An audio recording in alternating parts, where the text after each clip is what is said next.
Hi Earth Signs! Ito na po ang inyong reading. Bagong taon guys. Ito na. Agad-agad harapin natin.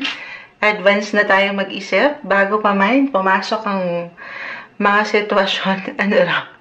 Tayo po ay live na live sa ating TikTok. Ayan, babalikan ko kayo guys ha. Pahintulutan nyo kung ilaban muna natin ang mga Earth Signs.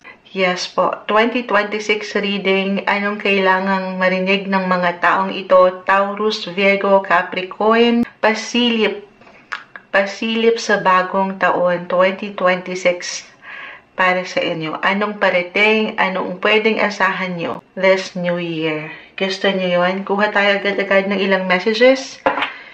Taurus, Virgo, Capricorn, guidance po para sa mga taong ito.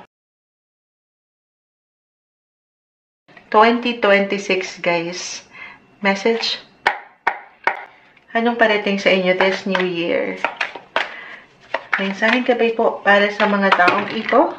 Okay? Kumpol. Di natin pipigilan. May gusto ring umangat. Huwag kayong mag-alala before and after.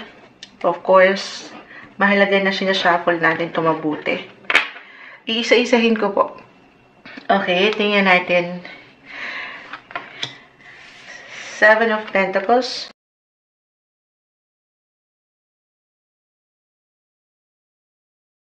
Para po sa mga bago, ang mga card readings natin guys, live na live po natin itong kinakaharap.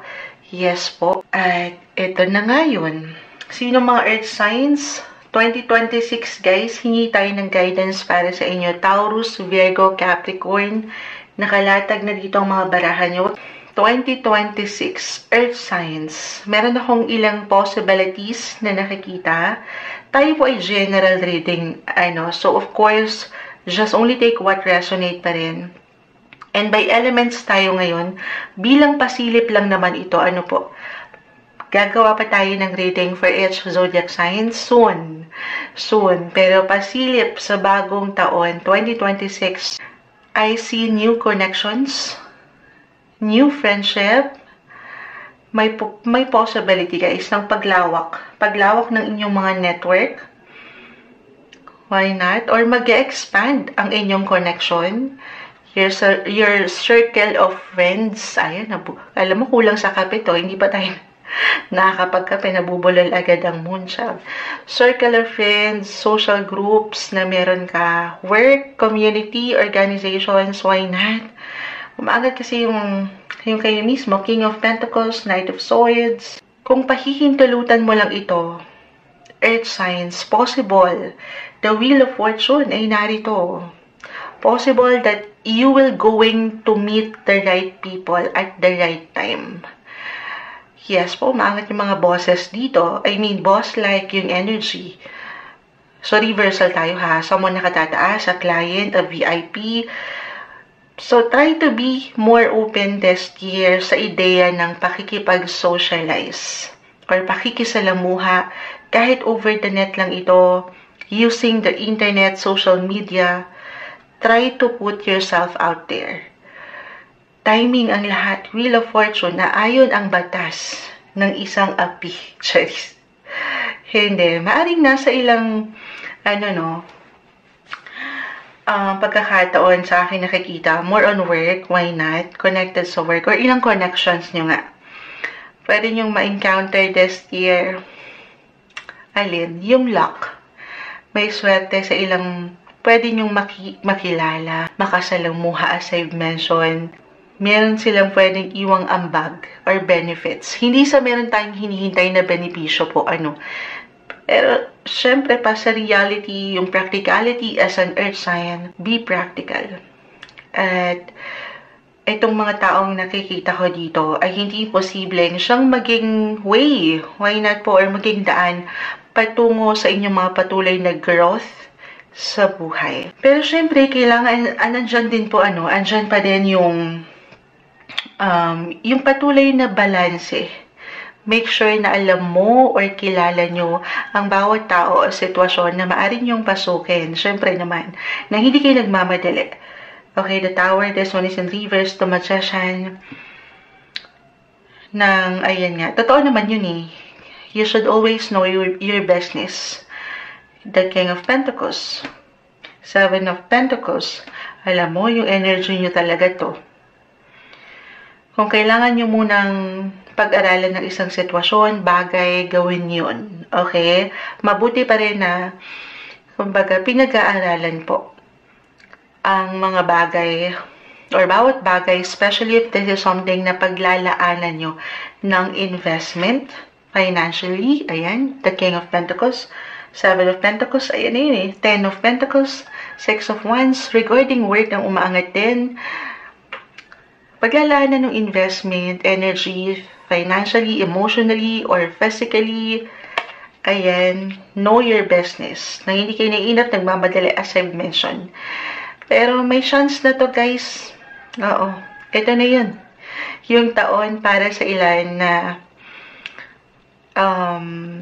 kahit sa simpleng pagpaplano, meron ba? Or meron na ba kayong kagustuhan na bumuo ng pundasyon? Halimbawa, meron magpapatayo ng something new, business, venture ba ito, bagong negosyo, pwedeng pagkakitaan, gaano man po ito kalaki or kaliit. Actually, the Magician, andito. Maganda po ang online business this year for some of you, especially anything related technology. Your planet Uranus, nakikita ko kasi dito. Mercury is all about technology, social media, ayan, anything related, communication. Earth signs, I feel that your voice will be your superpower this year. Yung boses mo. So, gamitin mo yan. Huwag mong pagdudahan ang iyong kakayanan. Kasi naka-reverse ang ilang sitwasyon dito. So, minsan wala tayong higit na kalaban kundi paano tayo mag-isip. Okay. So, gamitin nyo yan, ha? Ito na siguro yon para sa ilan sa inyo. Earth signs. Para sa ilan na gustong mag-affiliate, why not? Mag-live selling ka na raw. Charit. Hindi. Pero why not, diba? Lalo pa kung nariyan na rin po talaga ang inyong kagustuhan. Hindi po imposible. Kasi ngayong taon, maaring kusang, kumbaga, umangat rin talaga ito sa inyo. Yung pagiging malikhain nyo at madiskarte nyo sa buhay. Pero, sa lahat ng ito, nakikitaan kasi ng yung energy, yung enerhiya nyo, maaring magamit nyo yan ng husto ngayong taon. Kasi nga may goal kayo. Goal nyong sumakses. Ang ganda. May pangarap kayo. Pero, una't huli, piliin rin ang sarili. Okay? Earth signs, take it easy rin. It's okay to pause. Listen to your body. Pahinga rin po pag may time. Sabi ng cards, don't forget to take care of yourself, your health, your overall well-being, physically, mentally, emotionally, or even spiritually. Okay? Other messages, kung hindi yun mag-apply, since by elements tayo guys, ang daming pwedeng makapakinig nito. Earth signs tayo. Sa usaping relasyon, pag-ibig, Kerida, number 2, Cherries. Hindi. For some of you, I feel na magiging on fire ang love life. Maaring makatanggap ng love or marriage proposal. Ang ilan, nakangiti talaga si Moonchild, Wala naman akong earth sign na placement eh. Hindi, happy lang ako sa inyo. Hindi, ito na nga. For some of you guys, just only take what resonate, type o a general reading. Maaring makatanggap na yun na love, marriage proposal, especially para sa ilan sa inyo. The Knight of Cups, the Six of Wands, may pag-level up. Long term yung nakikita kong approach. Pinagtibay na ng panahon at ng ilang pagkakataon. Kumbaga, meron na rin kayong ilang pinagdaanan, pinagsamahan, mga hindi kagaanan. Then, this time, hindi imposible yung aking ilang na-mention. For some na mas parang mapapaangat nyo na yung maturity or pagiging mature nyo. Seryosohan na to. Kumbaga. At hindi na kayo magsisettle sa alam nyong hindi na aayon or hindi na umaayon sa inyong purpose in life. Ang ilan ay maaaring lumagay na sa tahimik, Ten of Pentacles, narito, home, family. Magsasama na si isang bubong, or sabi nga nila, ayan na nga, kakasal na. Sabi ng mga baraha, guys, ayan, ikakasal na, or magpapakasal na. Yes po, walang imposible. May pag-level up sa relationship. Kung aking i-apply lang, yung na-mention ko kanina, when it comes to your work, career, maging ano pa man yan. Paano naman kaming single moon child? If single, earth signs, Capricorn, Taurus, Virgo, kung ready ka lang naman, okay, why not? Patuloy na maging bukas. Dito ko rin ipapasok yun, pagiging open nyo sa mga sitwasyon. Hindi imposible na you could meet someone special this year. Na maring, ito, yung kanina ko pa rin yung mention. Seven of Pentacles, long term na. Okay, long term na yung magiging epekto sa'yo, or pwedeng iwan ito sa'yo. Sa true earth signs, ano man ang relationship status mo ngayon, patuloy kayong dumaraan po sa transformasyon with the Tower. Okay, Wheel of Fortune, umiikot yan, ups and downs, highs and lows. May ilang patuloy na changes, walang perfect relationship. Depende po ito sa itinatakbo ng relasyon, okay? Reminder lang po na kahit pare-pareho kayo ng sign, earth signs, magkakaiba po ang bawat isa. At the end of the day, of course, nasa inyo pa rin kung patuloy kayong sasabay ito.